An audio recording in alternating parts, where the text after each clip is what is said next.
Welcome to the game. The main city of the second level, Bayin, is the main square of the city, on which you can get a lot of quests from various NPCs. The streets of Bayin are always full of different players. After all, it is one of the very first cities the players encounter when they enter the game. On the left is a guy named Jin. He is the main character in our story, and on the right, an NPC named White Angel. All his life, Jin was just an ordinary guy. Perhaps the only thing that made him different from other people was his persistence. Recently, our hero has received an interesting nickname. Other players began to call him a lover of angel feet.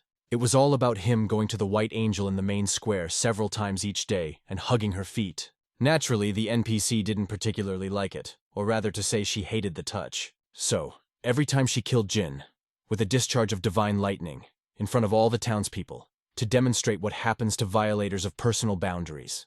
And I have to say, people quickly realize that if you get killed by a White Angel, you lose all your progress and your inventory. And even with such a colossal penalty, Jin repeated the same action many times, and the result was always the same. But not today. While all the people thought the genie was a madman and an idiot, he turned out to be smarter than all of them. The thing is, one day he overheard NPCs in a tavern talking about a unique quest. It was said that if the White Angel punished you 369 times, you would receive an unprecedented reward.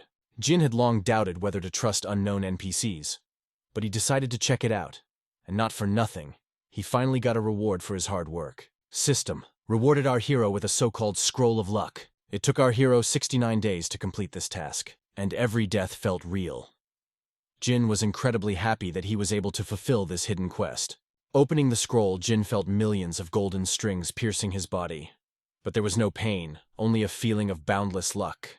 After our hero fully absorbed the scroll, he gained a hidden unique profession. Black Card Emperor. With his new profession, he was also given a unique talent. Jin can now synthesize black cards. Because he was dying a lot, all his stats were at absolute 0. In the eyes of the other players, he is a regular nub and a newbie. But in the case of our hero, characteristics are not so important. His unique talent overrides all his shortcomings. Thanks to a newfound ability, our hero can cross cards, getting one mutant card of black color, and no special recipe is required. Yeah, that doesn't sound so cool. But I'll tell you this, to get your hands on even one recipe for card crossing, you have to go through some real hell. You should know that in the world of card games, cards are power, and Jin has discovered unprecedented potential. The rules of this world are similar to card games. The system calls each player a card warrior. Here, living beings are cards. There are even weapon cards and communication cards. There are 5 types of cards, varying in color from weak to strong: white, green, blue, purple, and orange cards. White cards are the easiest to get, but they are also the weakest. In addition to these 5 cards, there are 2 special types, black and red. Except that the color of a special card doesn't reflect its strength.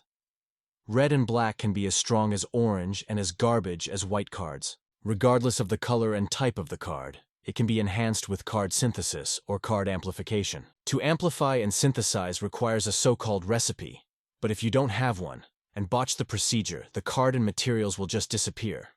But now that Jin has become the Black Card Emperor, he doesn't need any recipes. While our hero was on a hidden quest, the players he started playing with had already reached level 20.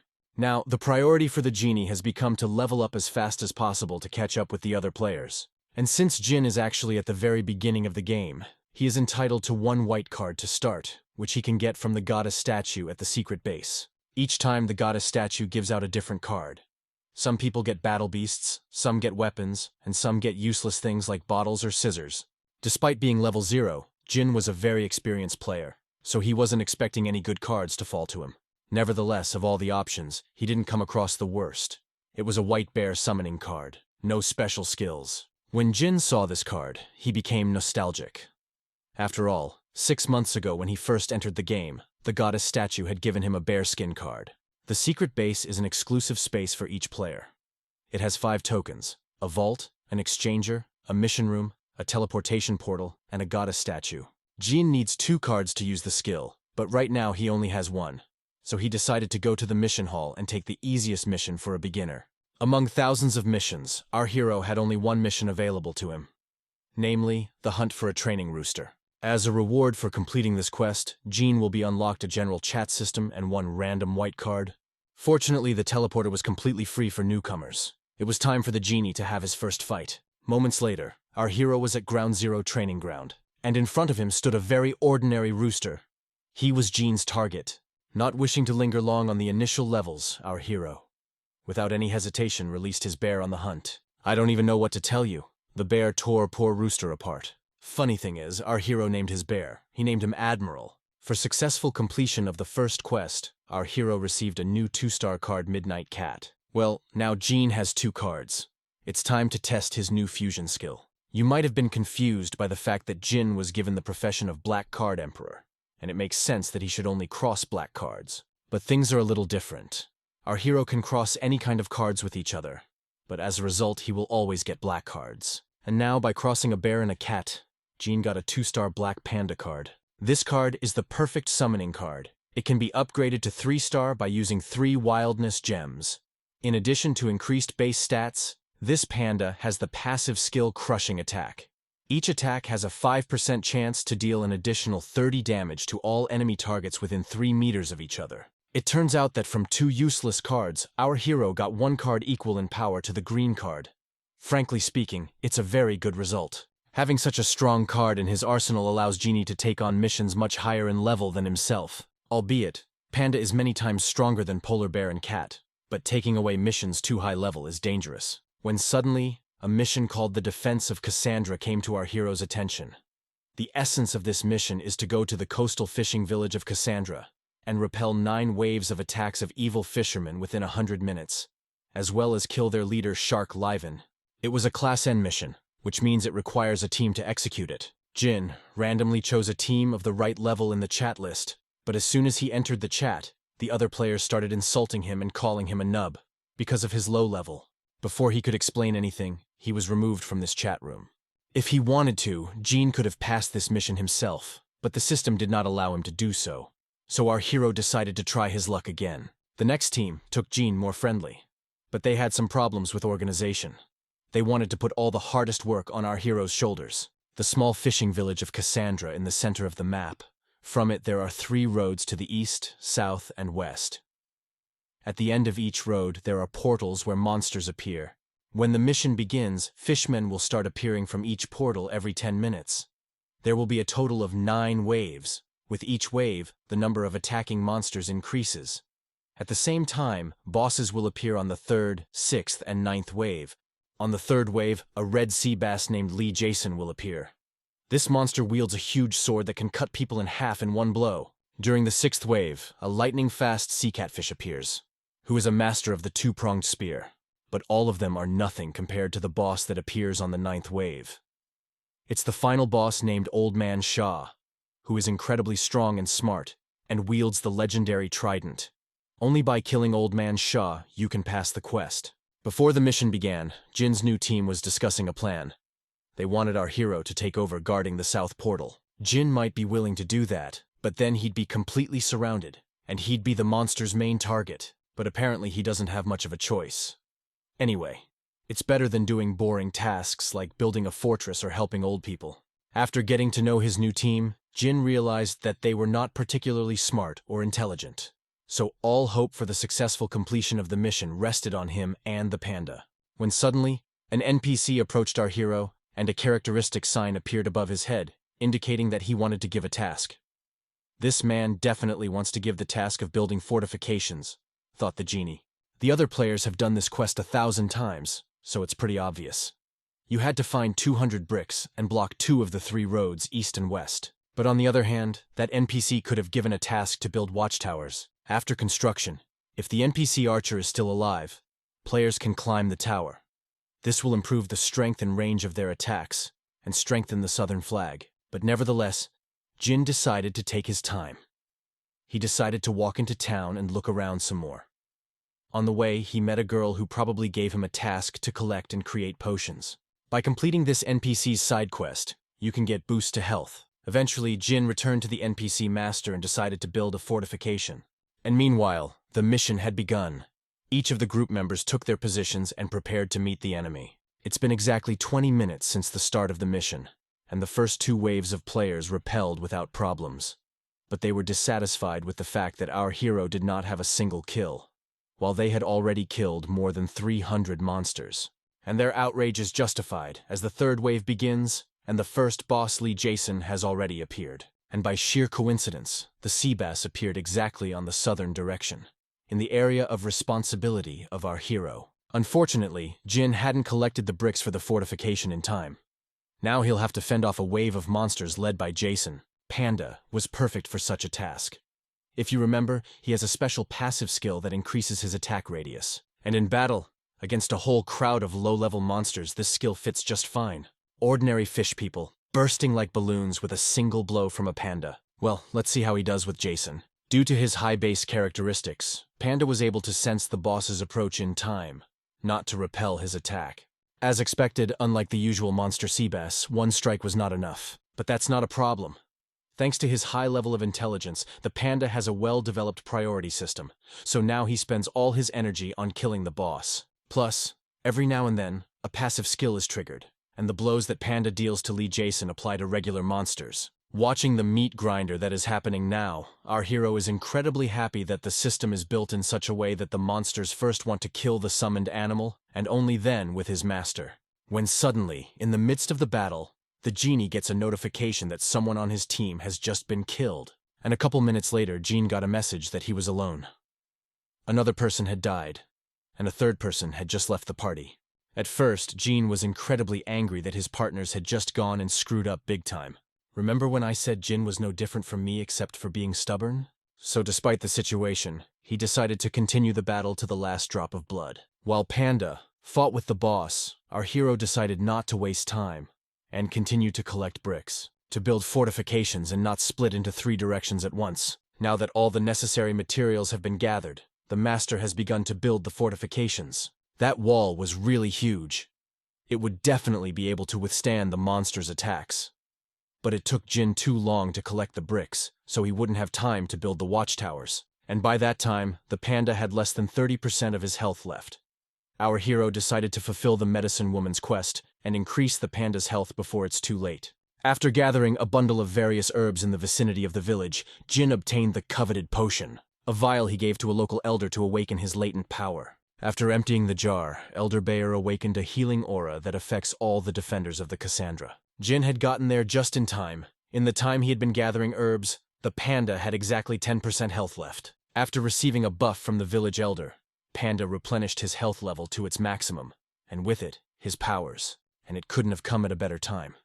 The 6th wave had just begun, led by the lightning-fast sea catfish. Because of his self-confidence, the catfish fell into a trap, and Panda sent him back to the sea with one blow, only this time, already in the form of land. After defeating the lightning-fast sea catfish, silence reigned in the neighborhood. But it didn't last long. Soon, all the bells in the Cassandra were ringing. This meant that the last wave had begun.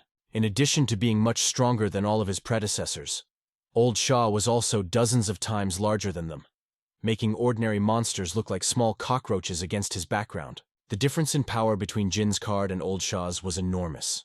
The only thing that saved the situation was that Panda was under the constant reinforcement of Bayer. As time went on, the boss began to lose a lot of speed. His attacks were getting slower. The panda took advantage of this by snatching his trident out of his hands, essentially depriving his enemy of his main weapon.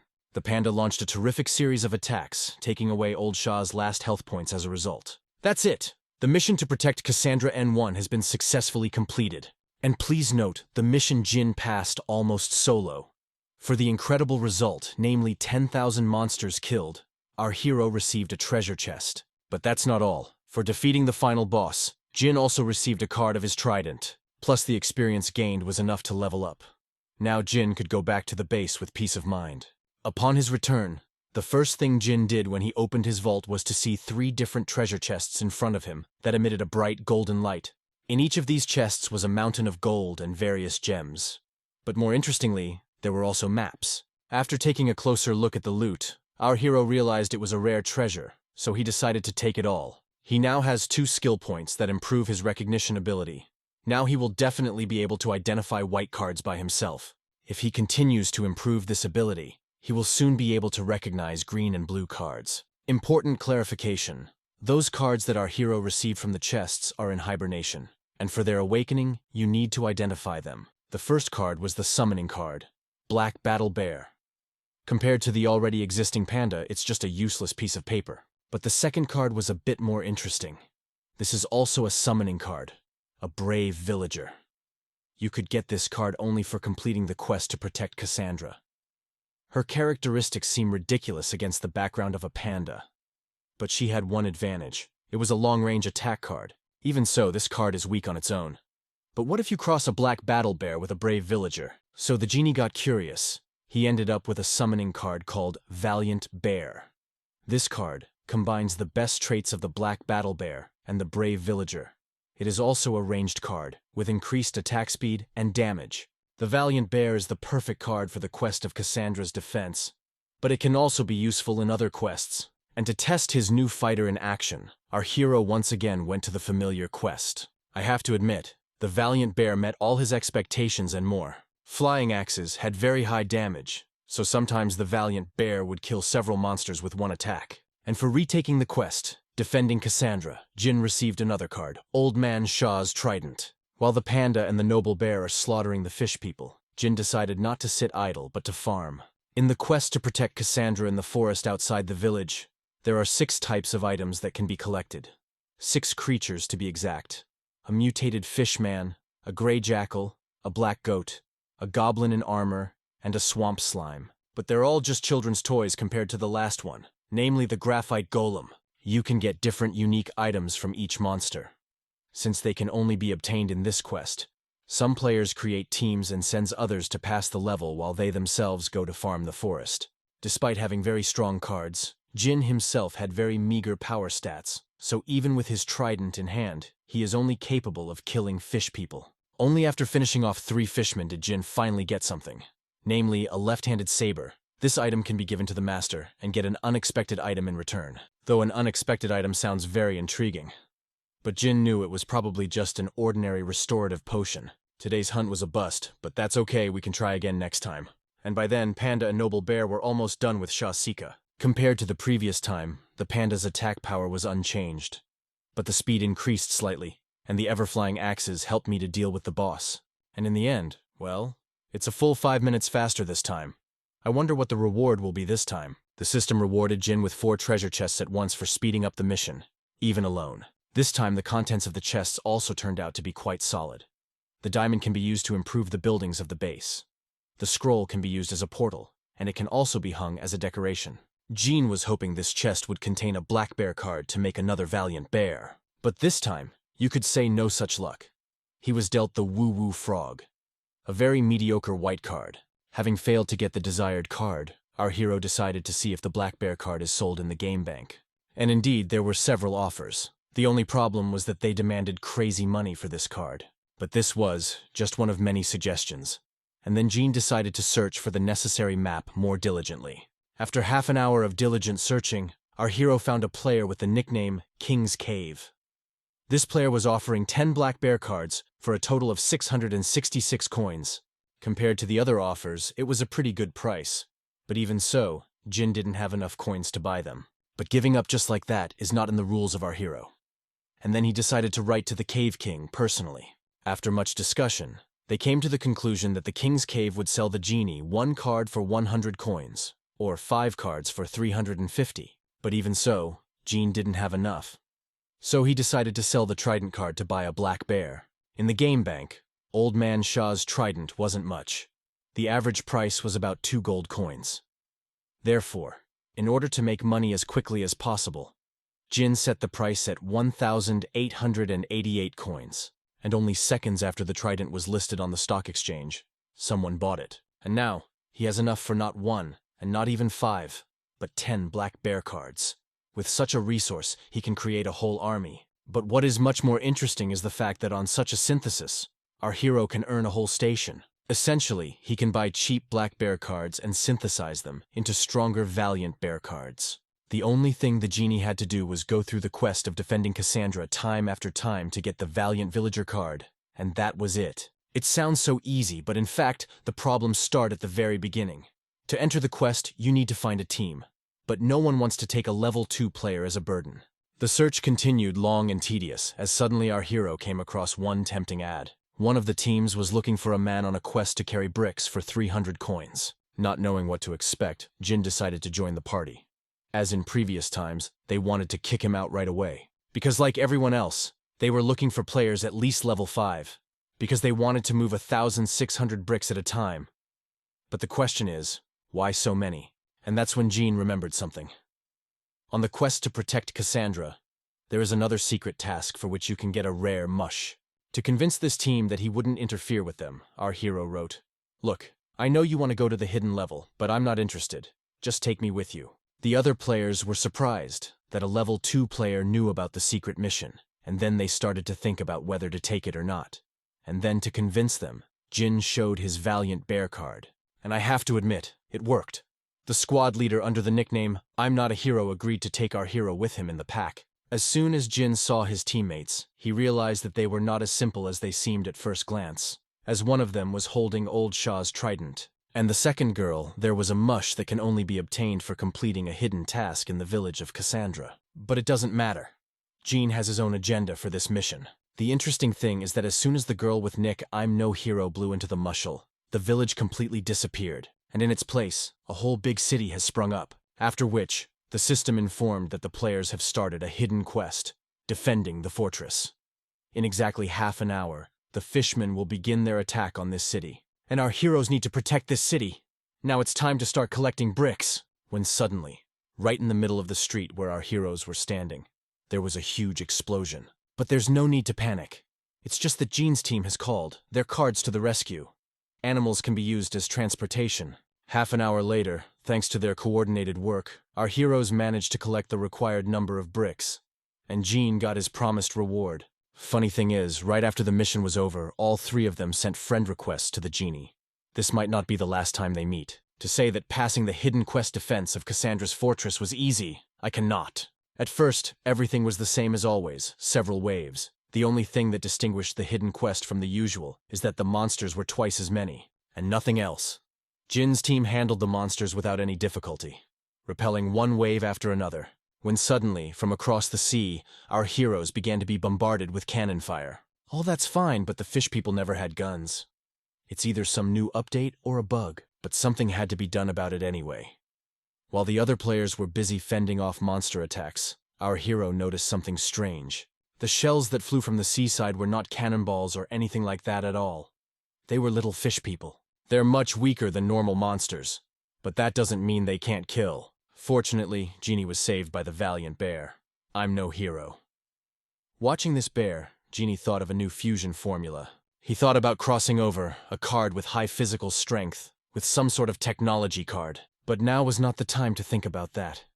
Our hero needed to gather enough wood as soon as possible to build the defense towers. Having gathered all the necessary materials, our hero put up a tower, deep in the forest, so that the little fishmen would not destroy it. The tower may be protected from monsters from the sea, but there are also enough dangers in the forest. But even with the threat, it was still safer in the woods than by the shore. While trying to dodge the swamp slime that was attacking the tower, Jin ran into an invisible wall. Well, that's not the biggest problem. The noise from the tower construction has attracted the attention of the graphite golem. To fight him one-on-one would have been suicidal if it weren't for one thing, but Jin had a plan to defeat the golem without risking his own life. First, he attracted the monster's attention with a precise axe throw to the head. When the monster instinctively saw the target, it started to attack mindlessly. And since the graphite golem was a melee monster, it needed to move away before our hero did. That's unfortunate. Like Jin, the golem crashed into an invisible wall. Basically, our hero's plan was quite simple, but at the same time ingenious. He wanted to leave the golem behind the wall and attack it from a distance until it died. The plan was indeed a good one, if it weren't for one thing about the graphite golem. Since it is the strongest boss of the local forest, it has a number of special skills, and ranged attacks are also present. Golem ripped a huge stone boulder from the ground and threw it towards our hero. This technique is called a graphite comet. Jin has no time to dodge, no strength to fend off this attack. But how did he survive? And we're about to find out! The rest of the team, when they saw the flying boulder deep in the forest, had already mentally said goodbye to our hero, realizing that he would not get out of this fight alive. Oh shit. Looks like these fighting gangs are much stronger than I thought at first glance. Fortunately, it takes a granite golem quite a long time to use such a technique, so he's unlikely to reuse the graphite comet. Now it's just a matter of doing the little things. Attack the monster until its health scale shows 0. But there was one small problem. The bear's damage was a little low, so it would take at least 40 minutes to kill the golem. That might not be enough time. That's what happened. The rest of the team fought off all the monster attacks and killed the boss, so the quest is considered complete. But Jin now knows how to kill the golem and will be able to do it next time. For completing the hidden quest, gave 3 times as much experience. Jin is now a level 3 player, and the reward for the quest also turned out to be more substantial. The chests became a level higher, and the amount of money doubled. In the first chest, our hero found an extremely rare item, the Night Pearl, which was lying on a mountain of deep-sea gunpowder. But most of all, the attention of our hero attracted the chest that can only be obtained for the passage of this quest, and it is called Gift Chest Blair. Wow, that same chest contained a mountain of gold and 2 cards. I hope our hero got something good out of such a rare chest. The first card was the Summoning card, the first edition Fish Cannon Challenge. This cannon is a cannonball, and can only be used as a projectile by small fishmen. Monsters that land as a cannonball lose half their life points with a few exceptions. Also, this card cannot be used while moving. With a genie, this map seemed very strange, where the garbage cannons and cannonballs could even come from. But it's a card that can be very useful nonetheless, if you cross it with something suitable. For example, the Follower of God card that Jin recently received. Watching the amazing process of card crossing, our hero said, God gun or divine gun. Doesn't matter, as long as he's not a follower of the fish people. As suddenly, the system congratulated Jin with a stunning synthesis of a black 1-star card. Thunderbolt Cannon Follower. The system's congratulations meant that Jin had gotten the best possible card. Even though the attack power depends directly on the fish you charge, the aim and range are quite impressive. So the Thunderbolt can be quite useful. The only thing is that you need to buy shells for it first. Of all the players, there was only one player selling the right cards, with Nick King of the Cave. Wait, that's the same player Jin bought the black bears from. For old friendship, the King of the Cave doubled his offer. Now, for a relatively ridiculous amount of money, Jin could buy as many as 20 little monsters. After looking at all the cards this player was selling, Jin guessed that he had the skill of synthesizing cards. A very interesting and very useful skill. Each time a player gains level 10, he can choose one of 3 random abilities offered by the system. Skills are divided into normal, special, and professional. Although the skill of synthesizing cards is not too unique, it is very rare, so few players can boast such power. For starters, Jin decided to see what he could synthesize from the white cards he bought, because after synthesizing Thunderbolt, he wondered what the rest of the cards would be called. Having laid out all his cards, our hero realized a certain pattern and logic by which the system creates new cards. For example, here is the card Silly Little Rabbit. This is the result of synthesizing the cards Careless Little Snail and Inconsiderate Silly Rabbit. The black cards he receives are created from 2 characters from each card that are chosen at random. Once combined, the card can become even weaker, and if you synthesize 2 cards with 1 star, you end up with a card with 1 star as well. But so far, it's just a theory that's unsupported. So, to be sure of his hunch, Jin decided to try crossing 2 useless 1-star cards. He ended up with a black card called Dodge Puppy. This card had no stars at all, and it didn't have any features at all. It looks like Jin has synthesized the most common puppy. Whoa! Even though he doesn't have high strength or intelligence, he has 2 special skills, an artifact bag and a golden nose. It looks like Dodge is a very useful card. After all, it can be used as a vault. And thanks to the golden nose skill, Dodge can also find various treasures. Upon entering the quest to protect Cassandra, Jin's first order of business was to go into the forest, in search of the graphite golem. This time there was more than enough time, and the monster was defeated even though it took over an hour to kill it. For successfully completing the quest and killing the golem, Jin received 100 experience points, 30 diamonds, and credentials for killing the graphite golem. To be honest, our hero thought the spoils would be more weighty, but that's not bad either, as suddenly running past the loot, Dodge had it in his pouch. And it dawned on Jin that his puppy was a real loot. During quests, he can collect all the loot that falls from monsters. Without thinking for long, Jin took out the items that had fallen out of the graphite golem. The card that came out of the monster was originally already green, but now it was deactivated, and to activate it, you had to raise it to level 2, which Jin did. Oh my god, this 6-star card is a mountain general. All of its stats are astounding. Jin was over the moon. He couldn't believe that he had such a strong card, when suddenly he decided to look at her description. And that's where the smile on our hero's face disappeared instantly. No, you don't think the map is really amazing. The thing is, it can only be used from level 5, so it makes much more sense to focus on strengthening the cards we already have now. Jin's first order of business was to settle the matter with the Thunderer. Summoning him and any available small fishmen, Jin ordered the Thunderer to farm, while he would be in the village. Neelof is that the so-called Mountain Heart has fallen out of the graphite golem, and what to do with it is unclear, but the description says it can be taken to the Elder of Cassandra. Elder told the genie that Mountain Heart is used to strengthen clay golems. Monsters get 5% of the graphite golem's power. Just as the genie was about to leave, the Elder said, "All right, even though you're low level, I'll still tell you a secret.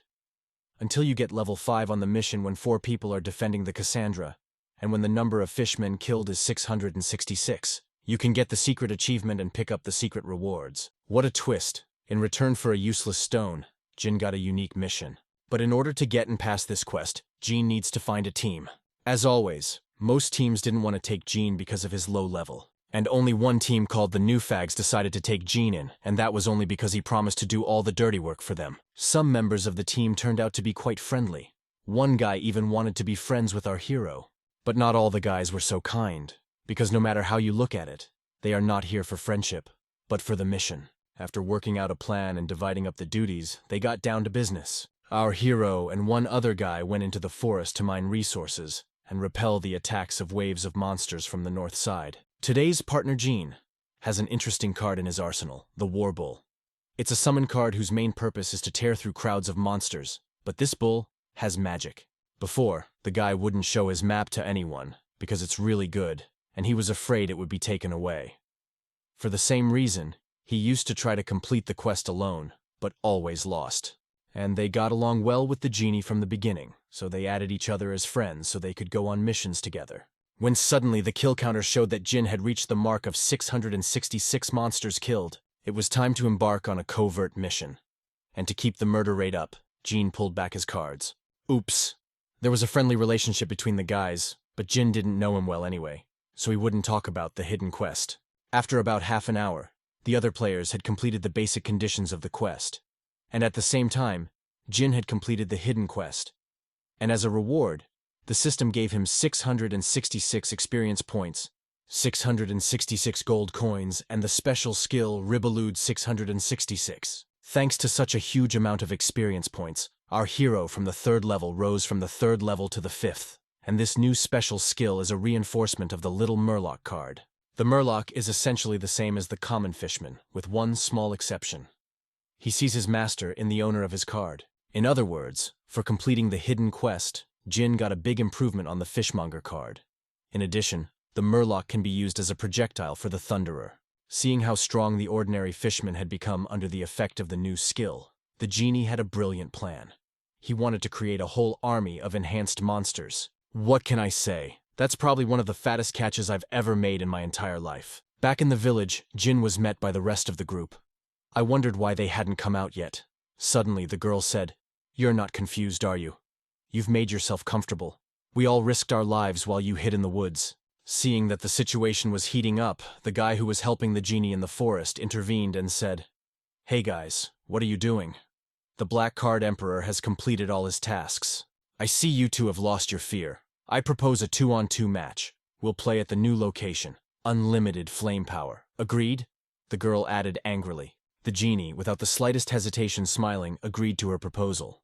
The girl thought she was the smartest. The thing is that not limited flame power is a special arena for PvP combat, where you can get special arena points for defeating other players. Arenas are divided into 5 levels, from high to low: Royal, Diamond, Gold, Silver, and Bronze. In the Bronze Arena, there are only 2 locations: Duel Arena and Jifan Temple. The Duel Arena only allows for one-on-one combat, while the Jifan Temple is a battle card that involves NPCs.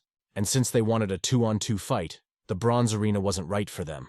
Arena points can be exchanged for exclusive arena cards. When you reach a certain number of points, you can earn various achievement rewards. Since one of the duelists was too low, the system allowed them to fight in the Bronze League. When suddenly the guy on the enemy team said, "To have fun, the team has to bet 100 coins. I hope you both have 50 coins. Unable to bear such an insult, Jean's partner replied, Don't look at us like dirt. I'll bet 200. Jean was not fully convinced that they could win. But nevertheless, he trusted his partner and backed his bet of 200 coins. Their opponents, on the other hand, looked very confident. But that's not surprising since they're both at level 10, and they have plenty of combat experience. When he was alone with his partner, Jin said, You bet so much. Aren't you afraid of losing? Smiling, the guy replied, Considering the way you played at Cassandra, you're not a beginner, are you? I wonder what cards these two have that they are so confident of their victory. Discuss all the rules, the fight is on. Team Jean's plan was quite simple. Fight as long as possible and in the last round win, to make more money. And at first, things were going well. Panda Gina and his partner's Bull Warrior were blowing their opponents to smithereens. Their opponents are clearly holding back. But it's not clear why. And even so, coping with the constant attacks becomes more difficult. Panda and the Bull are getting tired. They've only got a little longer to hold out. Soon the valiant bears will complete the watchtowers, and everything will go much easier. After only a couple minutes, the bears had completed 4 guard towers. And now, regular monsters die even faster. Some don't even have time to take a single step. The appearance of such a strong long-range attack card took their opponents by surprise, and the girl panicked. Up to this point, things were going quite smoothly. But soon the number of monsters increased several times over. The panda and the bull were no longer able to repel the attacks, and some of the monsters were able to break through the first part of the defense. Soon, due to the dense influx of enemies, Panda lost all his health points and leaves this battle. But that was just a prelude. Now is the perfect excuse to use the new cards. Not wanting to reveal all the trump cards at once, our hero once again summoned a panda, and with it a thunderer. Being in the arena for the first time, the thunderer panicked and started shouting, My God! What can I shoot with? I have no ammunition. Calm down, it's gonna happen. I'm counting on you, Jin replied and summoned a dozen small fishmen. After the Thunderer entered the fray, things got a lot better for our heroes. No matter how hard you look at it, in a single shot, the Thunderer was destroying a whole crowd of enemy monsters. As suddenly, after the first shot, a skill scale appeared above the Thunderer.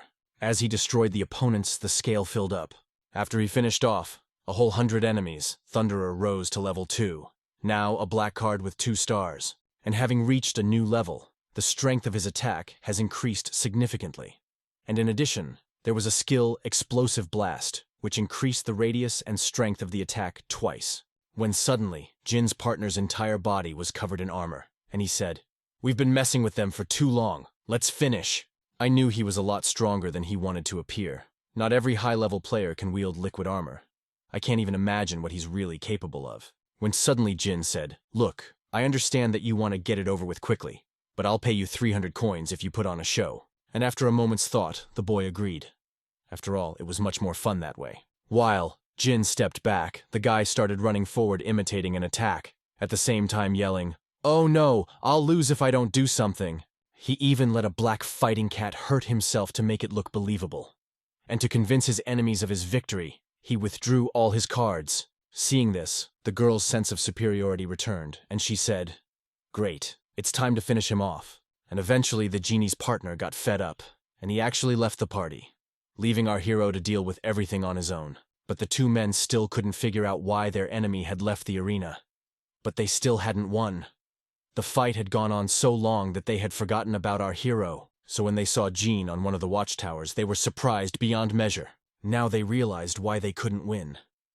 Jin, along with the valiant bears, climbed the watchtower. These two immediately accused the genie of cheating, even though nothing of the sort had happened.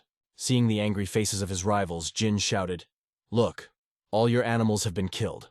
Why don't you summon more? You think you are the strongest. I don't know why Jin pissed them off, but if that was his goal, he did it. But after only 20 minutes, it was clear. Jin just wanted them to spend all their cards. These two realized that today they would get no money and no victory. They would not deny the obvious. But before accepting defeat, they promised that they would return and take revenge. And that's it, even if not as expected, but our hero won in the end. For his first victory in the bronze arena, Jin received only 100 gold coins. Just a couple of seconds after the end of the battle, a player with the nickname, Let Me Work a Miracle. From the conversation, our hero realized that it was the guy who had just lost. He was offering the genie to fight one-on-one in the Zifan temple. After a short thought, Jin agreed. The Shifan Temple was different from the dueling arena in that there were 4 strong temples to join in the Shifan Temple arena. The Temple of Glory, the Temple of Valor, the Temple of Tranquility, and the Temple of the Damned. Each of them has their own weapons and technology. The player can join any temple. In case the temple is victorious, the player also wins. Advancing to the center of the map, players kill various monsters, thus opening a new location, get progress points and temple rewards. Because of the fact that each temple's S&T is different, a certain deterrence relationship is maintained between them. It sounds complicated, but we'll figure it out as we go. Before entering the arena, Jin noticed that someone had entered spectator mode. It is probably the girl who fought Jin. Apparently she wants to study our hero's fighting style. When suddenly, our hero noticed something strange. Let me work a miracle going from one temple to another while trying to raise the stakes. This guy's not so stupid. He knows about temple relations, or someone is helping him. By opening the tab, the spectators. Jin saw that they were being watched by 2 high-level players. Our hero was absolutely right, except for one thing. He would be fought not by a guy, but by a girl. After entering the arena, our hero's first order of business was to go to the peaceful forest. Now, while you have the opportunity, you need to earn as many arena points and experience as possible. Jin maybe wouldn't be doing all this nonsense if he didn't know that the girl would do this to increase her chances of winning. In the peaceful forest were very weak monsters, so killing them did not take our hero much time. After finishing off the monsters, Jin set about gathering resources to build watchtowers again. When one of the guys saw this, he said, "He's acting like a rat again." But the other one just laughed and said, "Okay, he's an idiot, but those towers won't do him any good. On this map, it is important to attack. If you just hide, you will not progress and you will die. And the dragon, which is in the middle of the map, Nubu definitely cannot beat. To win, he has to get to the 4th ring of the dragon," added the guy smiling. The closer the player gets to the dragon, the stronger opponents he will face. While these 2 observers were flapping their tongues, Jin had already reached the 2nd dragon ring. Despite his low level, Jin knew exactly what monsters were encountered in each of these circles, so he could prepare himself to meet them. And on the 2nd lap, a dragon-like monster named Pika appeared. Its characteristics were simply astounding. To defeat such a monster, you need to have either incredibly strong cards or some cunning plan. Either way, defeating a Pico is not easy. Since Jin had almost no strong cards that could defeat the pike, he decided to trick and trap the monster. Our hero knew that once the monster appeared, he would instinctively move towards the player. And knowing this, Jin had originally taken the most advantageous position at the top of the gorge, so that the peak couldn't reach him. Pika's defense and recovery level was incredibly high, so attacking him with valiant bears was simply useless. The only one who could handle this task was the Thunderer. But then, the logical question is, why did Jin erect a watchtower here? It's very simple. He needed the watchtower to keep an eye on the surrounding area. After all, there could be other monsters in addition to this one. Plus, if there's somewhere nearby monster appearances, this will allow the genie to unlock new temple technology. Meanwhile, his opponent on the other side of the map was battling an electric slime. A couple minutes later, Jin got a message that there was a Capricorn rat in his neighborhood. For killing her, our hero can unlock the 2nd location of the temple, as well as receive a reward of several cards. Given such a reward, Jin ordered the Thunderer to finish off the Capricorn rat before taking up the pike. Unlike the dragon, this monster was many times slower, weaker, and had no abilities. Yeah, killing a Capricorn rat with one shot didn't work for the Thunderer. So what? A tight volley, no problem sending the rat to the grave. As promised, for killing this monster, Jin received a green Capricorn rat card. In addition to the new map, our hero also opened a new location of the temple with flying blade warriors. To make it easier for the Thunderer to deal with the pike, Jin sent the rat into battle, and we'll see what it can do. Compared to the green card in your arsenal, this card is mediocre. But this rat has magic. The only problem was that the strength of the attack directly depended on the strength of the opponent. So against the spades, the rat Capricorn was practically useless. At least that's what Jin thought until the rat started attacking. The damage from her fire techniques was much higher than Jin had expected. Plus, by this time, the Thunderer had already risen to 4 stars. So the damage from his attacks had gotten higher. Watching everything that was happening, the 2 guys were still convinced that Jin was an idiot. Although his actions seemed very logical. Everything was going strictly according to plan. While the Thunderer and the rat were dealing with the spade, Jin managed to get 2 more cards. But unfortunately, they could only be activated near one of the temples or revival points. But that wasn't the problem. Jin simply set himself up for a spade kick and returned to the rebirth point.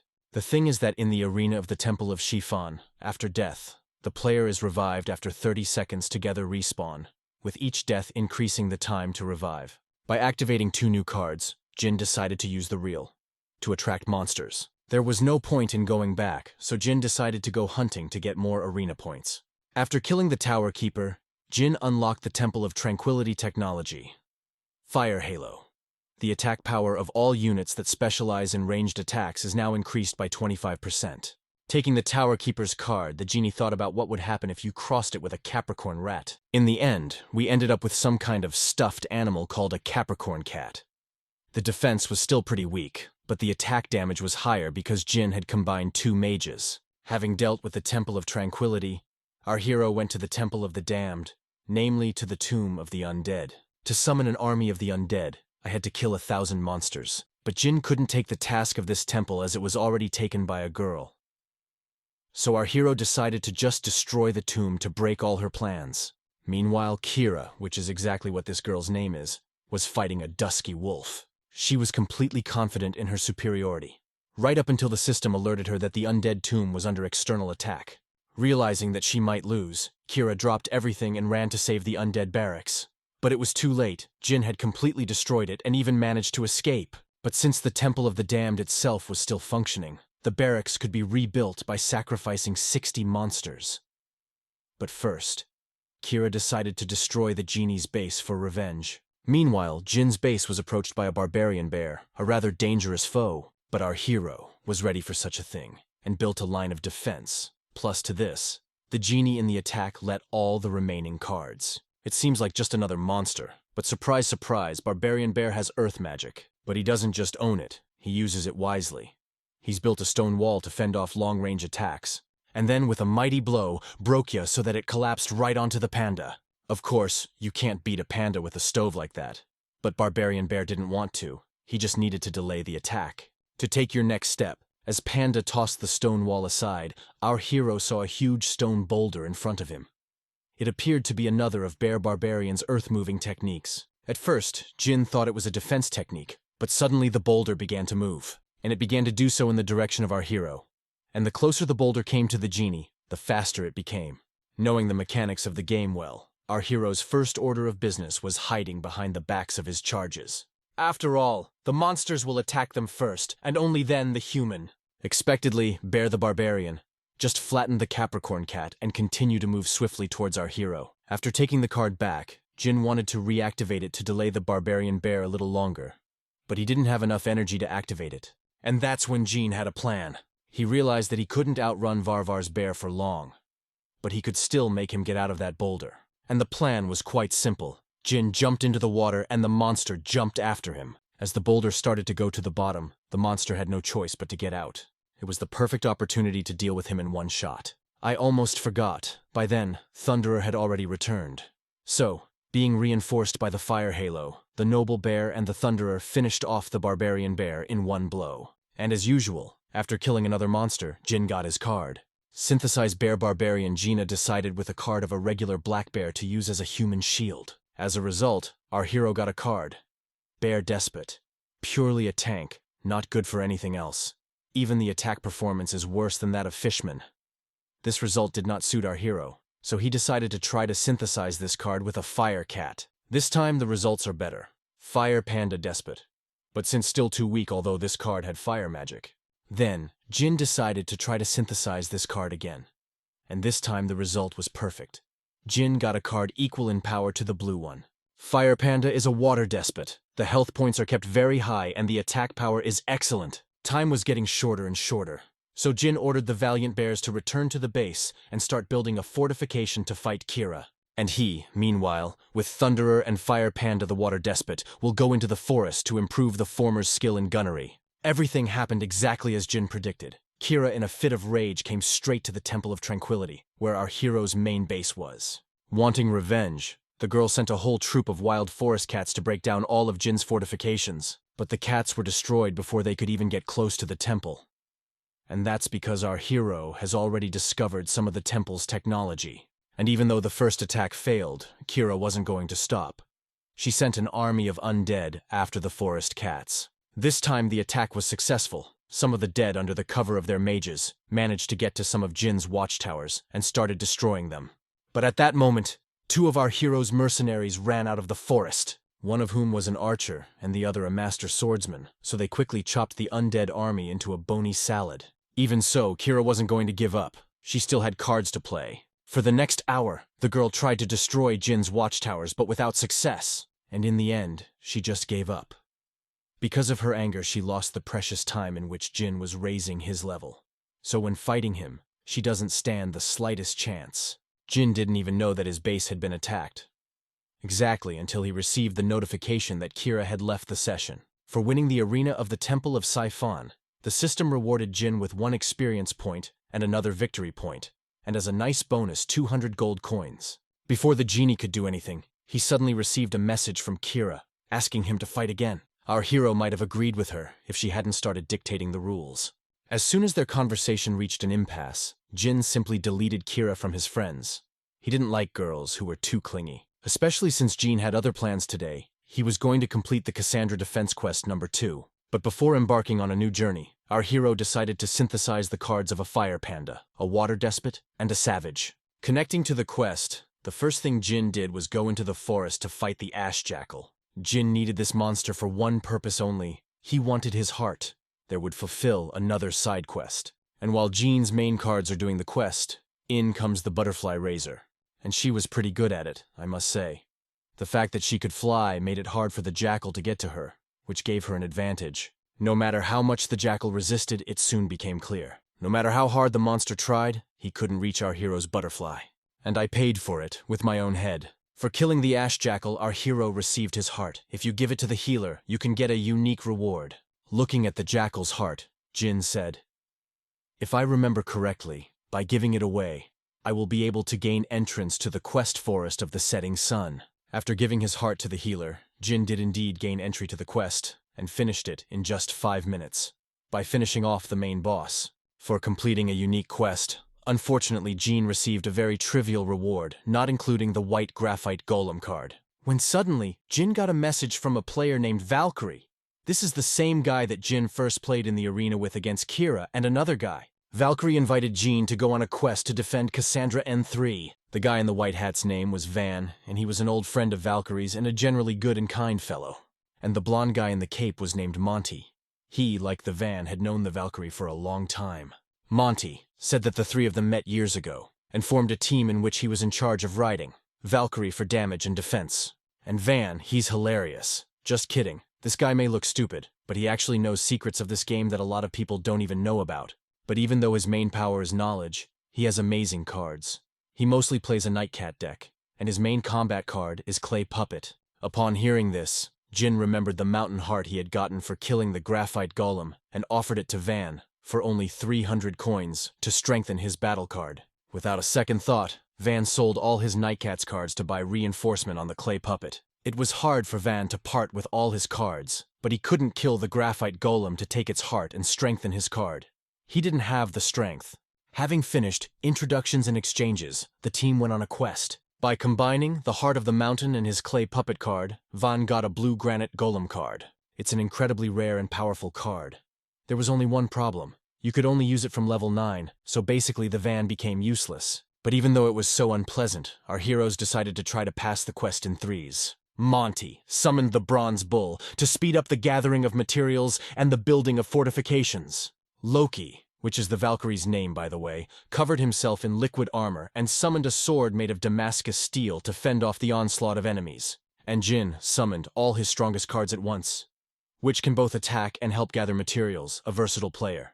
While Jin's valiant bears were diligently hauling bricks, he was telling his new friends about some of the secrets of this quest. Our hero told us that cutting down a certain area of trees creates an invisible barrier that no monsters can pass through. But Jin didn't stop there. He told me all the secrets that would make the quest easier. And while they were talking, their cards were almost finished completing the quest. Having finished the remaining monsters, the quest to defend Cassandra N3 was complete. From the chests, Jin got 2 pretty good cards, a deep-sea extinction weapon and a demonic heavenly falls. It didn't take him long to cross the 2 cards. The result is a very bad map, Extinction Demon. When he is summoned, a huge boulder falls to the ground, which stuns all enemies for 10 seconds. Despite the cool name and spectacular appearance, this demon had a very mediocre attack speed and survivability. For now, Jean didn't know what to do with this card, so he decided to try to synthesize the other cards, the Big Fishman and the Turtle Prince. This time, the synthesis turned out to be more successful. Big Turtle Prince, that was the name of the new card, had impressive power and protection. Even though the stats of the characteristics suited our hero, he wanted to take a chance and synthesize this card from the past. This is a very risky synthesis that could ruin the map. But still, this time the synthesis was not successful. The new card had worse stats than the Big Turtle Prince. However, it retained some cool features, such as stun and damage when summoned. I won't hide it. Jean was disappointed with the synthesis. But it's too late for regrets. What's done is done, as suddenly our hero received a message from Loki. "Brother, we have a problem with the red card team. We need your help." Without thinking for a second, Jean agreed to help his friends in a difficult situation. Team Red Card was founded by Patriarch Baton, is currently the strongest team in the game. Joining his friends, our hero proposed a 3-on-3 arena fight, when suddenly the girl from the Red Card team said, "I finally got you." Strangely, this girl's voice sounded familiar to the genie. But how could that be?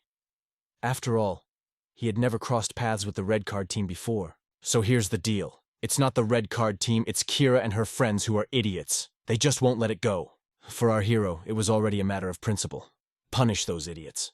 Jin was already familiar with 2 of them. But the third one he had misgivings about because he was too calm and self-confident, and he didn't talk too much. I think you'll agree it's more fun to fight with a bet, so we'll bet 8,000 coins. Your words? Monty and Van, on behalf of themselves, made a bet of 1,000 coins each. They just didn't have any more. Jean's money was even worse, only 48 coins, which he had bet on his team winning. All the hope was in Loki. After all, he has the highest level and logically the most money. But no, he only had 4 coins. And since it was effectively all in, their opponents were forced to accept the bet. Finally, Kira and Jin can settle their issue once and for all. The 3-on-3 duel is about to begin. It has been decided by popular vote that Loki will not participate in this fight, because his skills are practically useless for this arena. Our hero took command. He came up with the battle plan, based on the characteristics of the arena and the abilities of Monty and Wei. Wei must first open the portals for the little fish people, then head to the 3rd ring, kill and activate monsters according to the announcements and think of nothing else. This time, the Spavna was in the north of the map, so Monty had to explore all the roads to figure out where to go. Starting from the east and ending in the west, while trying not to touch the monster so as not to get into an unnecessary fight, while the genie takes care of Kira and her gang of arrogant fools. Meanwhile, Kira was following in our hero's footsteps, and the first thing she decided to do was to get a spade. Like the previous times, Kira was confident of her victory, but unlike the previous times, now she was acting more sensible and cautious, when suddenly, out of the blue, a huge flaming turtle appeared above her head. The girl, at first, thought it was an arena monster, but after the turtle attacked her, she realized that this is our hero's new card. Once again, Jin managed to catch Kira off guard, and following the turtle, all of Jin's remaining cards came running out of the woods. But it was for naught. One attack from the fire turtle was enough to get Kira killed. A few minutes later, the girl was resurrected. It happened so fast she didn't realize what had happened. The last thing she remembers is something huge and burning above her head. Kira had no doubt in her mind that it was our hero's doing. After drinking the recovery potion, the girl devised a plan to lure our hero into a trap, when suddenly, a few moments later, her partner also returned to base. When they saw each other, there was a look of genuine bewilderment on their faces as Kira asked, "You idiot, why did you come back?" Panicking and waving his hands, the guy replied, "You're the fool. I don't know how I got here." How funny they are. They still don't realize who they're dealing with.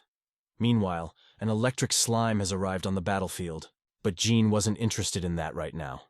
He realized that the biggest danger was the player with Nick, the important Great Sage. Therefore, the first priority was to disarm him. Meanwhile, Mark, that was the name of an important Great Sage, was hunting an electric slime, and everything was going fine until a little fishman flew into his back. For Mark, it was a real surprise. Turning around, he saw the smug face of our hero, with the Thunderer standing behind him. Seeing our hero, Mark said, "So it's you, the nub who defeated 2 of my students and found me first?" Smiling, Jin replied, So these two idiots are your students. Now it is clear why they are so untalented. Unable to bear the insults directed at him, Mark launched an attack with a squad of knight samurai. Players like him are often called assassins because of the characteristic introduction of combat. Mark, often the first to attack from the shadows. Tracking players is his specialty, a rat in other words. But tonight, he'll be the victim. But the genie wasn't going to fight Mark for nothing. He wanted to defeat him in a way that he would remember once and for all. Mark quickly realized that Jin was trying to wind him up, the dragon's sleeper point. For both of them, it's a mortal danger. Not far from the right place, Jin disappeared from sight and fled, leading the Mark straight into the dragon's clutches. Sensing the presence of intruders, the monster woke up and went on a rampage. Destroying absolutely everything around him, this dragon has incredibly powerful fire techniques. Realizing it was too late to retreat, Mark decided to fight. But the guy understood perfectly well that he had almost no chance to win or survive. But the most interesting thing was why the dragon didn't attack our hero. Watching from afar as Mark fiercely fought for his life, Jin whispered, "It was a pity, although the kid was a high level. But he hardly knew about the hidden information card. The thing is, the dragon, like all monsters, has priority. It doesn't touch normal players until they activate their cards." Knowing this peculiarity, Jin purposely did not activate his cards. Meanwhile, our hero asked Loki to lend him something to surprise the Mark even more. And our hero asked Loki for his Trident card so as not to draw the dragon's attention to himself. The appearance of our hero came as a real surprise to Mark. Not expecting a sneak attack, Mark was confused, and the result of such a mistake is more than obvious. He lost. Like his students, he went back to base. So the genie single-handedly outplayed the whole team. And when Mark asked his students why they weren't on the battlefield, Kira replied, "We don't have mana anymore." Mark himself didn't have much mana, only enough to resurrect one knight samurai and a giant soap snail. He realized that with such forces, Gina will not win. So he decided to follow the example of our hero and remove allies. And the first he got Monty. After much exploration of the territories, the guy had no mana left to defend himself. Luckily, Jin read his opponents like an open book and knew what their next move would be. So right after he killed Mark, he went to Monty and helped him fend off the attack. And once again, Jin outplayed them. And to humiliate Mark even more, he beat him with his bare hands. After that, it was obvious. There was no point in continuing to fight. They had no mana or strength left. Just a few seconds later, Jin and Monty were notified that their opponents had left the party.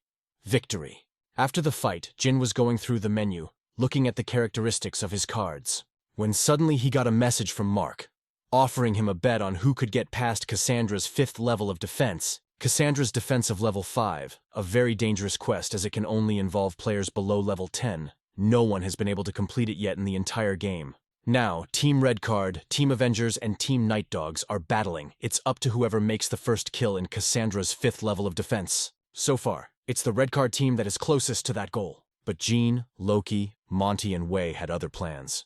They were going to do it before anyone else. Even though it was risky, Jean was somehow confident that they would be the ones to do it first. After Jean's invisible barrier fly hack, now everyone has clay golem cards, so there's still a chance of victory after all. While the rest of the guys are busy defending themselves, Jin decided to climb up to collect resources. But our hero also wanted to take part in killing monsters. So Butterfly, Razor, Barbarian, and Dodge go with the main strike group. If the monsters fall out something, Dodge, it will collect. Since this is a quest of increased difficulty, you need to act very quickly. Now the priority goal is to collect resources, so Loki decided to help the genie with that. While our hero was extracting the necessary resources, Loki was fending off attacks from small groups of fishmen. The other guys weren't idle either. They reflected one wave after another. After about half an hour, Jin and Loki obtained the necessary amount of bricks to build the fortification. And it was just in time. For by this time the last 9th wave had begun. As before, this attack was led by an old man. But unlike before, he was even bigger and stronger. When he saw a shark the size of a skyscraper on the horizon, Jean shouted, "Don't panic, act according to plan. First group forward," our hero added enthusiastically. After that, the elite squad of infantrymen sneaking through the fishermen began to approach the old man Shah. The first group acted as a distraction. It was impossible to defeat such a powerful monster with a frontal attack. While the boss was focused on the infantrymen, an explosive boulder flew into him, stunning him for 3 seconds. Taking advantage of the enemy's camp, Jin ordered the noble bear to attack Old Man Shah at full strength. The number of attacks was so great that Starkia Shah didn't even have the slightest chance to realize what was going on. While the Noble Bears and Thunderer were on cooldown, the smoke around the boss cleared, and it became apparent that these attacks did almost no damage to him. But that didn't mean stopping, just the opposite of adding strength. I agree. Gimme attacks are not against a monster of that level. However, they do allow you to keep the old man Shay at bay. Nevertheless, our heroes managed to strip the monster of most of its health. And to make things go faster, Jin summoned a fire turtle, which just crushed poor old Shah. After only a couple of seconds, while the boss was dying, our players received a notification that they were the first to pass the quest to protect Cassandra of the 5th level. No sooner had our heroes rejoiced in their victory than suddenly some announcement appeared. The announcement says, "Mention of your first pass will be recorded on the announcement panel in the listings in the waiting room. Please confirm your name and certificate of completion." Meanwhile, Team Night Dogs and Team Red Map were trying to complete this quest again, and so far with no results. The Night Hounds failed the mission after only 20 minutes. As suddenly, the first announcement appeared in the waiting room that the level 5 Cassandra defense quest had just been completed. When they saw the announcement, the Night Dog team almost had their jaws on the floor. I'd love to see Kira and Mark's face when they saw it. But to them, we'll come back a little later, and now we're off to Gina's training ground. On a previous quest, Jean got a new map he'd never heard of before. It was a transformation map. And what's more interesting is that even the players didn't discuss anything like that amongst themselves. It was a very strange card that had absolutely no characteristics. The only thing the instructions said was that by using this card, the owner gets the Wolf Coat mod. And then, to find out what this card could do, Jean decided to use his card reading skill. First, by putting on the coat, the player can turn into a gray jackal at any time and can also turn back at any time. Second, while in jackal form, the player can devour small targets, players or NPCs. An eaten target loses 300 points per second. During digestion, it will be downgraded. While digestion is taking place, the player cannot devour other targets. Also in jackal form, the player's identity remains confidential. The cards are returned to the backpack for storage as unusable. The level of NPC hatred towards players is changed. Most importantly, if a player is killed in jackal form, the card disappears except for special in-game arenas. After activating the card, Jin didn't notice much change in the characteristic, when suddenly, his whole body began to ache in a strange way, and as a result, he turned into an ashy jackal. At first glance, this is a very interesting and useful card. But first, we need to understand how the Devour skill works, and the hate level is controlled. While Jin was engrossed in his new map, he didn't notice one very important thing. After completing the full cycle of quests, the defense of Cassandra, he opened a new location, the Forest of the Setting Sun. Appearing in a new location, the system gave the genie a riddle. Which of 100 explorers will be able to see the rising sun after sunset? So far, it wasn't exactly clear what it meant, but Jin was pretty sure he'd gotten the transformation card for a reason. At this moment, there were only 69 players at this location. After waiting for a while, a few more players joined.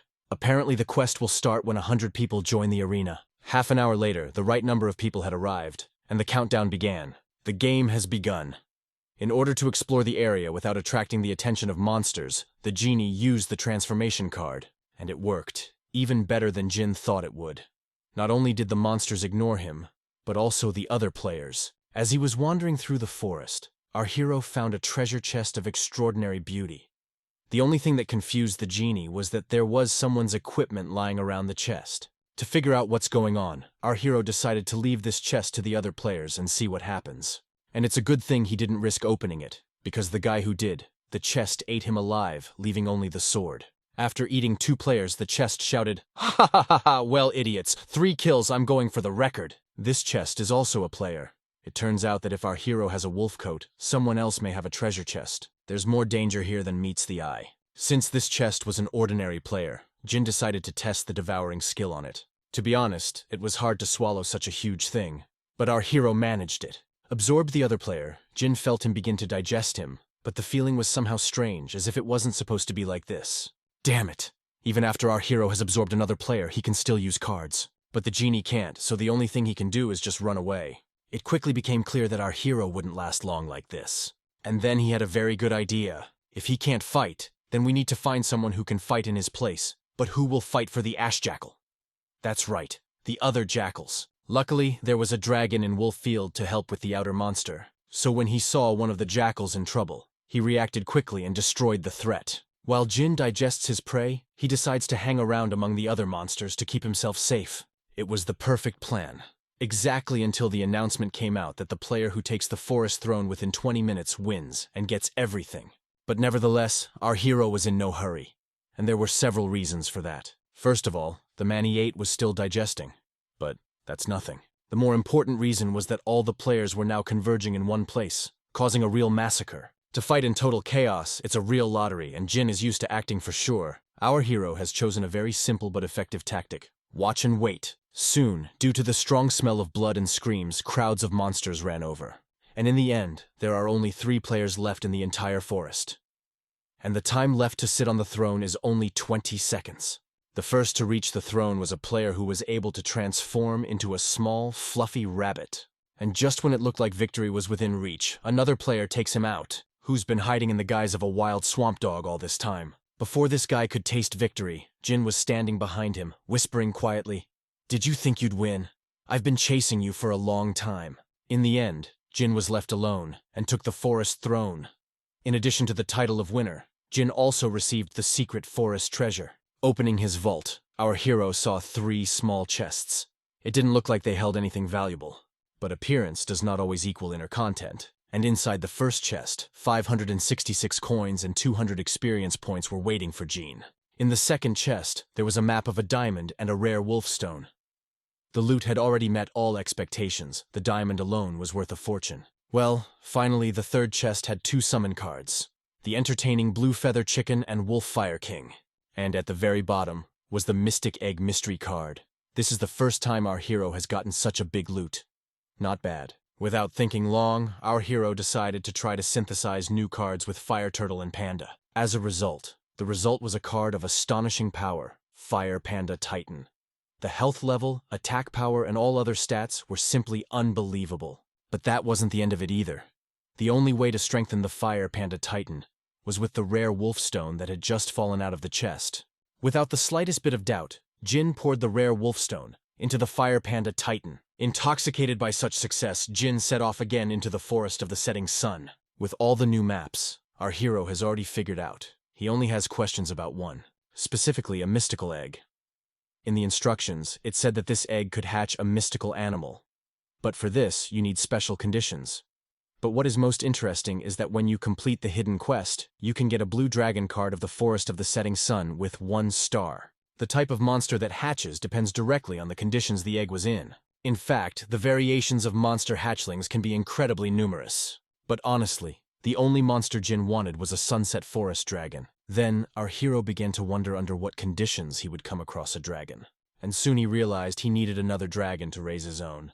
And along the way, Jin got some more cards. And even managed to find a very rare werewolf snake card. Jin decided to use this card for bait. After about half an hour, Jin came to the same wolf field as last time and brought a dragon egg. It takes about 3 minutes to hatch a monster, and to not waste this time, our hero decided to try the werewolf snake card.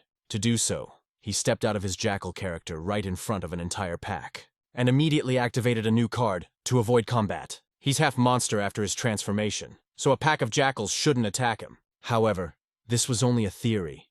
In reality, it turned out to be different. Smelling the presence of the snake, the jackals began to attack with incredible fervor, as suddenly to the aid of our hero came some stranger who repeated one phrase, "Invincible red card." The numbers match. "You really are from the red card team. I haven't seen you before." "Rookie, I'm from the red map team too. In the future, if you need anything, it's just call me in group chat," added the guy. What the hell is this? Did the stranger mistake Jin for his comrade?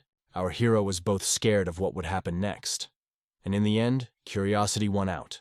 This guy brought Jin to the red card base. One of the team members is masquerading as a red jackal right now, and everyone else is covering for him, so they want to win this quest. When suddenly, a guy asked our hero what cards he was playing, to which Jin replied, "I only have a swamp slime." Upon hearing this, the guy suggested that the genie take some cards from the general stockpile. It's amazing what kind of idiots get on teams. When there were less than 30 players left, the red card team went into battle to secure the path of their comrade. As the time grew shorter and shorter, so did the players, and eventually there were only 2 players left in the entire arena, the red jackal and Jin. The jackal was the first to reach the throne, But he was in no hurry to sit on it, waiting for a sneak attack. And for good reason, except his suspicion didn't help him. Thunderbird's accurate shot sent this guy to the rest of the lobby. Oh yeah, I almost forgot the little dragon hatched from the egg after all. And Jin, he won this quest 2 times in a row. Jin got curious about the whole red card team thing. But only team members can enter their base. But recently, our hero synthesized this magnificent ambassador butterfly. It's designed for player-to-player communication in special quests where chat is disabled. But in this case, Jin can sneak into the red card team's base as a messenger. At the entrance, our hero was met by the same guy who saved him in the woods. When Jin saw it, he said, "I was afraid I wouldn't find you, so I wrote a letter. But I'll take it back anyway. It's nothing important." When they saw the new girl, all the guys were drooling. I'd love to see the look on their faces when they find out who she really is, as suddenly a woman's voice sounded at the end of the hallway. "Oh, that you drove in like pigs. Is the new girl really that beautiful?" Turning around, Jin saw an incredibly beautiful girl in front of him, with a choicest and immense dignity. The girl, without the slightest shyness, approached our hero so close that you could feel her breath, when suddenly she said, "You're beautiful. What's your name?" And thinking for a long time, Jin answered, "Loki." It's funny the name our hero chose, his first friend. Realizing that this conversation might expose him, Jin said, "It was nice to meet you, but I gotta go."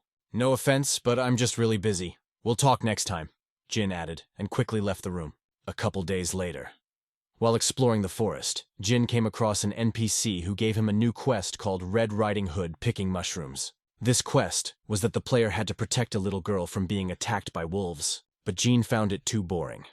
And then he remembered that being in the body of ash chocolate, he could absorb not only players, but also NPCs. So instead of doing the usual boring quest, Jin decided to have some fun and eat a little girl. But that's when things got interesting.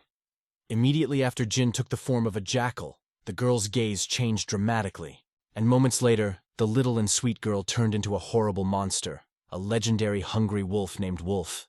Just like that, the most ordinary and boring quest became interesting, and Jin, from being the predator, became the prey. Despite his formidable appearance, Wolf was very slow, so dodging his attacks wasn't too hard. During the fight, Jin had a thought. What if the little girl's red cloak was a transformation item? There's only one way to find out if it's true or not. Swallow the wolf and wait for it to digest. After defeating the monster, Jin received a green card with 5 stars. Legendary Hungry Wolf. But that's not all. Along with this, Jin received a book, The Legend of the Hungry Wolf. By giving this book to the Doctors Association in Yin City, our hero will receive a secret reward. Wolf's card was very powerful, but it had one big problem. It could only be used in hidden quests, but when the suppression cloak was activated, Wolf could produce various potions. Plus, to attract less attention, the monster still had the ability to transform into a little girl. The progress of the quest was only 25%. Perhaps our hero had done something wrong the previous time. And to understand what it is, he decided to read the book, The Legend of the Hungry Wolf.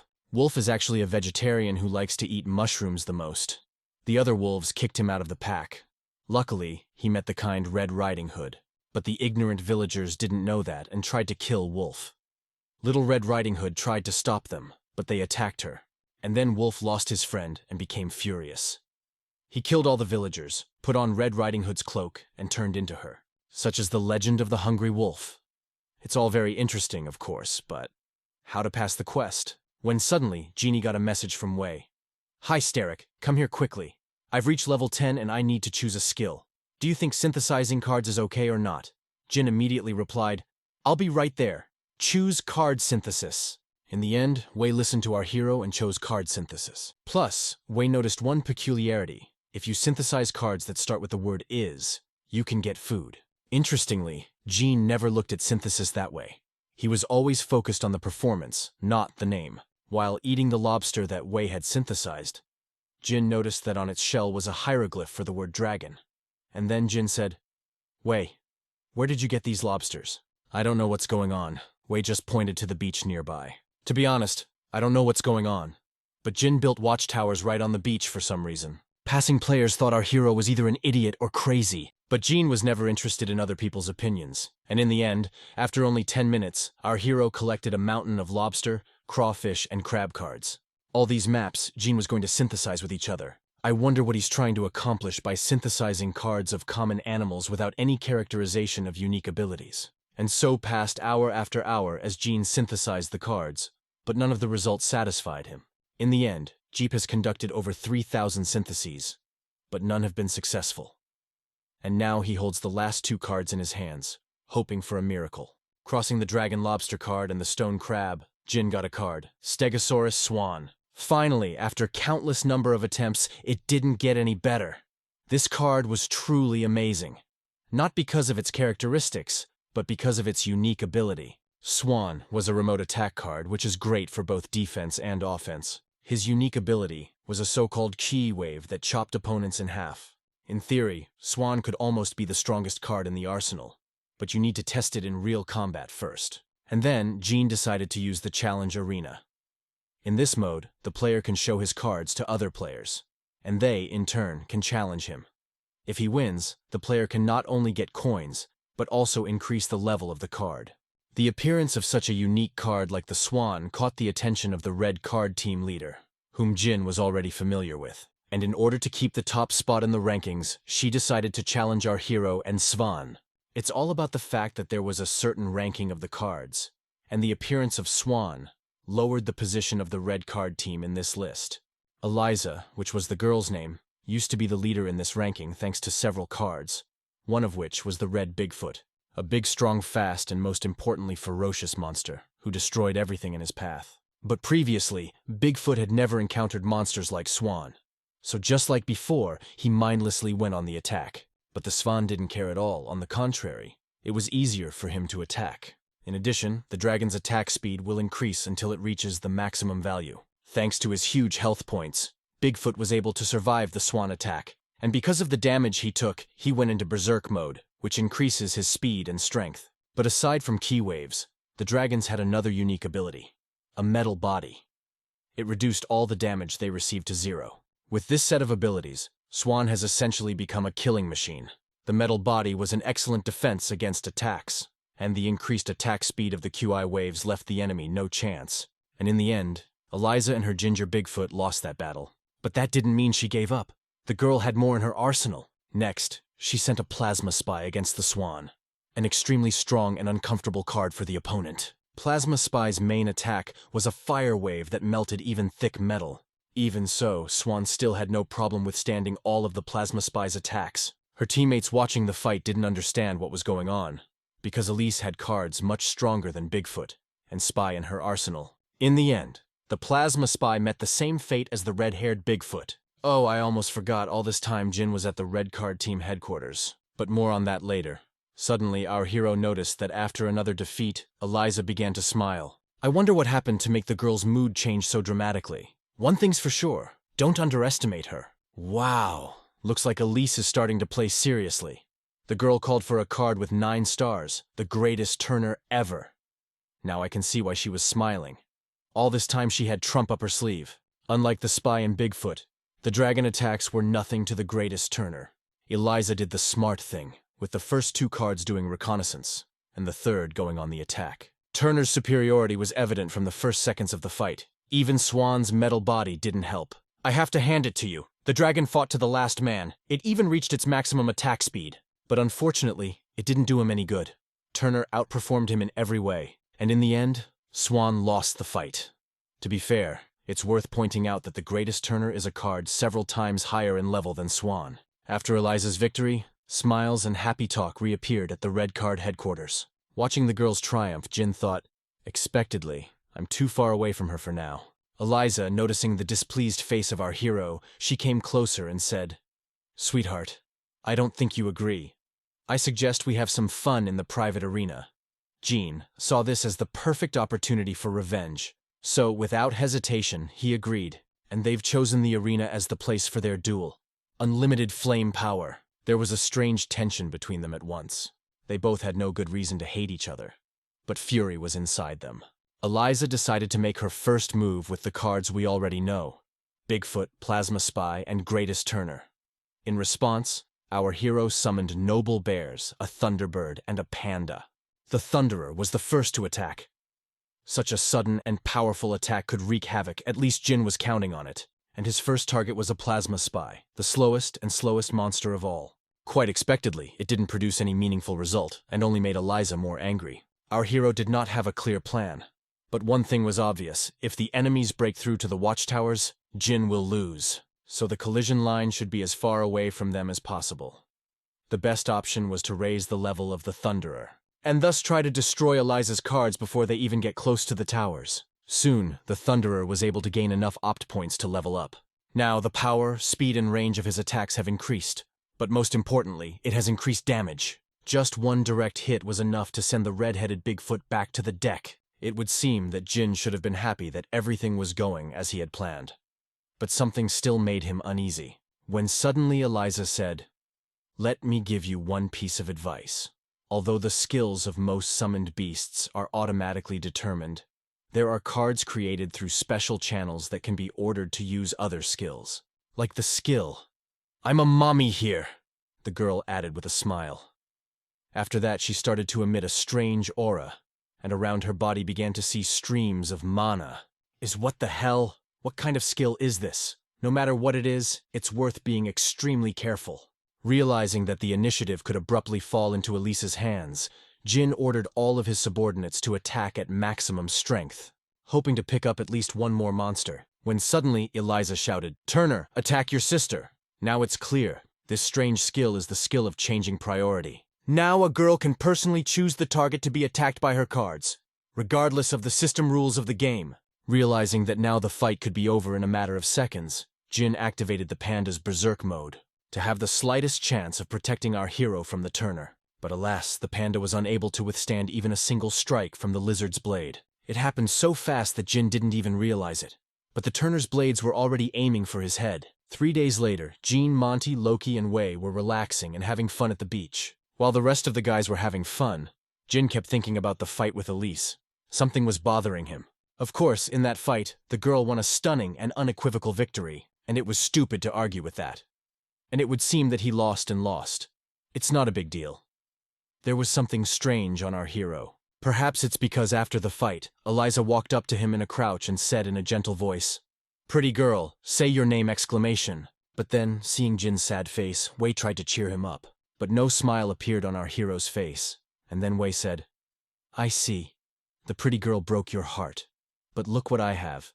The other day some girl traded a secret scroll for a lobster. I think it's worth seeing what it is." Unrolling it, Jin was greatly surprised, for it was indeed a secret scroll. The scroll said the following: Lobster Soldier, Elder Turtle, Crown Prince, Dragon Lady, and Dragon King. These 5 cards make up the deck of the Dragon Palace. After you collect all of them, they will guard you from all sides. The so-called empty deck, which is created to collect all the cards of a certain group. For example, in a deck of 9 Midnight Cats, as long as one of them is still alive, the others won't die. This scroll, Jin was interested in. But there was one problem. No one had ever heard of these cards. But that doesn't mean they can't be synthesized. In this scroll, our hero saw a chance to level with and get revenge on Elise. Based on the names of the cards, Jin knew roughly how to get them. The simplest and most obvious card was the Lobster Soldier. Jin wanted to try to synthesize it from the usual crab and lobster cards. After about 1,000 attempts, our hero still managed to get the necessary card. The Lobster Soldier itself was not something outstanding, but without it, you can't get the full set. When suddenly, our hero received a message from Vaya. "Save me, I was robbed." Without a second thought, immediately snapped out of it and went to his friend's aid. The thing is, a group of strangers came up to the guy and started demanding some kind of trading permit, although he had paid for a trade stand. "I don't want to hear it, guys," started smashing the counter with their feet. Dirty way to take out the competition. But soon their conflict became very protracted. The usual insults turned to real threats, when suddenly the stranger said, "Will you risk going into the arena one-on-one? I will not." "Don't stop me from making money," answered Valle. "I see you're on the black card team. I've never heard of it. Probably there are losers like you," Gladiator added, smiling. "You can insult me, my friends. You want a one-on-one battle. Let's go," replied Vey. But then something flew between the Gladiator and her with great speed. Turning around to see what it was, Gladiator saw a spiritual dagger stuck in the sand. Soon Jin arrived. Seeing the scuffle, he said, "I'm the commander of the black card team. Do you have a problem?" "A bastard and a show-off. That's what you are, not a commander," said the Gladiator. But in spite of such bold words, there was a look of horror in his face. To defend the honor of his friends, Vei was about to fight a Gladiator one-on-one. But Jin stopped him and said, "You made me captain, so I will fight." The first thing Gladiator did when he got into the arena was call out to a pack of nightcats. The guy offered the genie to surrender right now, and in return he would take only half of their team's income. But in response, Jin only smiled and added, "I have a counteroffer for you. Surrender and then apologize to my friend. Then I'll spare you and your kitties." "You chose this path," Gladiator added, "and let his nightcats attack." But for Swan, this attack was just pathetic. Was enough. Just one volley of chi wave to send the nightcats back to the deck. But still, one cat managed to survive a Swan attack. But I don't think it's a big problem. But instead of attacking Jean, this cat started screaming hysterically, thereby reviving his fallen comrades. Now it is clear what the power of the Gladiator deck is. Basically, his cats are immortal unless you kill them all at the same time. But Jean had more cards to play to remedy the situation. Well, for now, Jean decided to back off to see what Gladiator was still capable of. When he saw the dragon, the boy said with a sagging jaw, "No way, it's a dragon from the forest of the setting sun. Where did you get it from?" Jin's gesture gave the best answer that no words in the world could make. Such an impudence of our hero enraged the Gladiator even more, and he recklessly went on the attack. Seeing how much he pissed off his opponent, Jin said, "I'm bored. I think it's time to call it a day." By summoning a fire panda, our hero hoped to finish off the Gladiator quickly, and without further ado, you could say that's what happened. Panda took out the Gladiator with one punch, and his fire technique burned all the nightcats. The guy still had the mana to fight, but he soberly assessed his strength, so he accepted defeat with dignity. After Jin's stunning victory, he said, "Loser, now you see how strong our captain is. Don't you want to say anything?" When suddenly, from behind our hero, a clever female voice, "I need your team leader. I need to discuss a matter with your commander," Eliza added. "I just have one question. How did she get here in the first place?" Seeing the commander of the red card team, Jinu's throat was dry from surprise. But he couldn't say a word. But Vei answered, "What do you need it for?" "Him?" Eliza asked in surprise. "No, I'm looking for a girl named Loki who disappeared after her loss," Eliza added with bewilderment. Not realizing what was going on, he said, "I'm sorry." Suddenly Jin stopped him and said, "Let's get on with me. She and I are pretty close, so I'll decide everything." Before Jin could say anything, Elisa's partner shouted, "Mistress, I know him! He's the pervert who groped the angel's thighs in the main hall, for which he was killed many times." Oh shit, that's something to remember, but judging by the look on Elisa's face, things are not going well for our heroes. When suddenly the girl screamed, "Loki, come out, don't be afraid, I came to save you, these idiots, I won't hurt you anymore." But no one answered her call, so Eliza drew one of her cards and said, "If a single hair falls from her beautiful head, I will kill you." This time, the girl didn't wait long and summoned one of her strongest cards at once, the Dragon of Bloodshed. You know, so we can't avoid the fight. Jin said, "It's okay, they don't chicken out. Go for it. I'll fight her. You go and find someone to help us. I will. But I'll be sure to ask Loki what his deal is with this crazy woman," excitedly said Vei. Eliza kept saying she wanted to save Loki's sister. Honestly, I don't understand why she'd think her friend, our heroes. No, I realized that Loki is just a Jin reincarnated as a girl. But how could she get to him? Well, that's not the most important thing right now. What matters now is not dying at the hands of the Dragon of Bloodshed. Though the dragon was big and strong, Jin had something to counter it. Panda, to be exact. This card had a special attack called Sledgehammer Retribution. When it hit the ground, a huge pillar of pure energy emerges from that spot, that rises to the heavens, overcoming any obstacle in its path. Surprisingly, even after this attack, the dragon was still alive. Even though it had gotten smaller, there could only be one reason for that. The monster lowered its own health and size, but in return, it gained an increased attack. That's how it actually turned out. After taking damage, the Dragon of Bloodshed became many times stronger and unlocked new skills. In that case, the dragon must be slain in one blow, or else there will be a huge problem. But the dragon was not the only problem of our heroes, because Gladiator and his cats joined the battle. So this guy wanted to get back at Jean and earn Elisa's respect at the same time.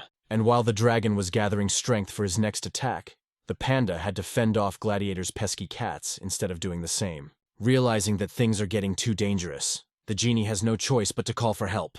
when suddenly a huge golden elephant burst onto the beach and crushed all the cats. And on top of that elephant was Monty. Thank God he arrived just in time. "Hey Monty, good to see you. I'll leave that idiot to you, and I have to deal with Elise," said the genie with a smile. Realizing that he was losing in a frontal attack, our hero summoned Swan and ordered him, flying to the kiosks on the coast. The only way to win in this frankly unequal battle is by stealth. See you. As her opponent flies away, Eliza saddled her dragon and flew after him, while trying to attack him in every way possible. But in the air, Swan was unrivaled. His agility allowed him to dodge all attacks without much trouble. But for just such an occasion, the girl had a special technique prepared: the Galactic Dragon's Breath. This technique was so massive that it could shut out the sunlight over a huge metropolis. And of course, no matter how agile Swan was, there was no way to dodge it. Because of this, Jean's plan has completely failed. Every time he fights with Elise, all his plans fall apart. Having gone down to the genie on the beach, the girl offered him an ultimatum. He would surrender now and never come near the Loki again, and in return, she would let him live. Even though there was no Loki, but this battle was already something fundamental. So Jin took out a green card and said, "Surrender? This time, if you don't get out of here, it won't be me who surrenders." The activation of the green card was so vivid that Elise felt uncomfortable, excited to see what our hero had summoned. "Is this some kind of joke? What kind of map is that? It's just a shopping cart." The girl had exactly the same emotion as I did: genuine bewilderment. Eliza was sure that such a bright light would activate the cards of some secret beast. But on the other hand, it's a green card, which means it's not as easy as we think. Seeing the genie running somewhere with a cart in his hands, Eliza whispered, "So he's not only a pervert, but an idiot." Eventually, Jin went back to the beach again. Well, what's he up to? I don't know yet. If, at first, Elise had been amused and even amused, now she was sick of this circus. She ordered her dragon, "Turn the genie into coal." But by some miracle, our hero made it out in one piece. Jumping out of the ash cloud, he and the cart jumped into the water. What a twist. Since when did Jin learn to walk on water? We'll deal with that later. Once above the sea, Jin summoned a fire panda right onto the cart, thus bringing the panda as close to the dragon as possible.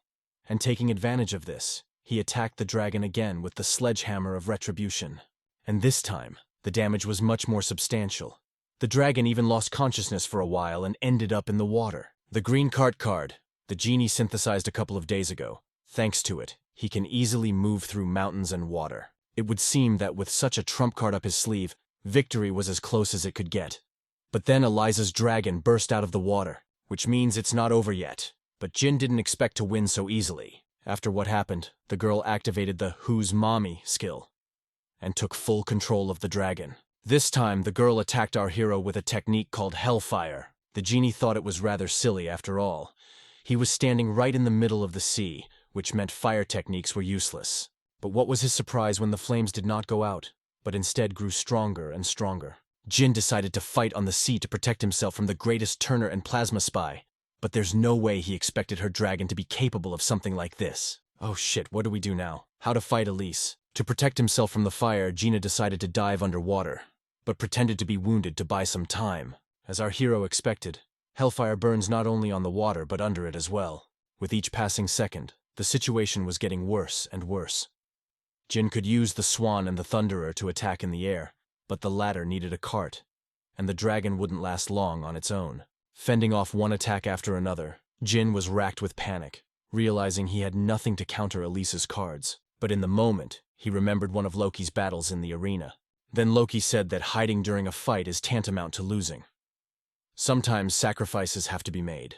All his time, Jin played carefully and treasured every card he had. But now he had to act out of the box. And then, instead of cowardly hiding, Jin decided to put up a fight. Thank you so much for watching. Unfortunately, the author does not release more chapters, so we will not know the continuation. If you've seen this far, please write the word "cart" in the comments. Thank you again, and see you soon.